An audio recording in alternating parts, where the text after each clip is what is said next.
The prisoner tore off his fake mustache, sliding it down gently, and took out 2 metal wires from inside. He tightly twisted the wires together, bending one end into a small right angle, and inserted it into the keyhole of the handcuffs. With ease, he unlocked the cuffs. The other hand was just as easy to free. The man set the handcuffs aside, removed his clothes, and glanced outside, ensuring it was safe. Then, cautiously, he tore off the fake scar on his abdomen. There was a hidden poison needle inside. If injected, it would have deadly power. He picked up some green peas from his tray, inserted the needle into one of them, turning it into a dart. Then, he emptied the water from the paper cup, carefully tearing along the seam to preserve the integrity of the cup as much as possible. Next, he began rolling one corner of the cup, creating a long tube, which he used as a dart launcher. He carefully inserted the poison dart inside. Then, he began shouting and causing a commotion. This quickly attracted the guard's attention. Hearing footsteps, the man quickly turned around. When the guard opened the door, he saw only the man's back and told him to step back. The man swiftly turned and shot the poison dart into the guard's body. Seeing the surprise attack succeed,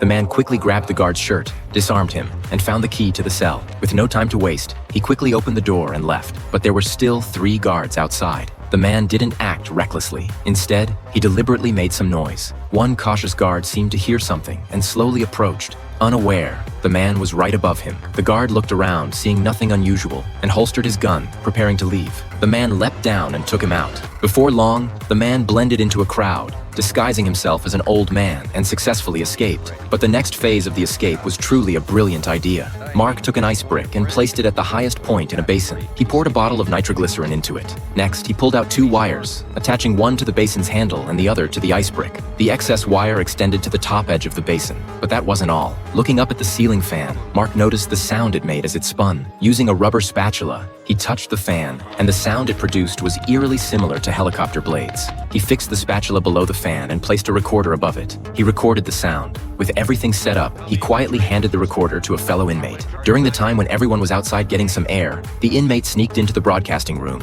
aimed the recorder at the microphone, set a 3-minute countdown, and switched on the mic. Then, he quietly left. When the timer hit 0, the sound of helicopter blades filled the prison. The alarm rang loudly. The guards immediately went on high alert. Outside, the team waiting for the escape signal began to head to their designated spots. By now, the ice block Mark had set up was mostly melted. The wires touched the edge of the basin, and a violent explosion followed. The prison erupted into chaos. Mark's team broke open the back door, and in the confusion, Mark and his fellow inmates made their escape.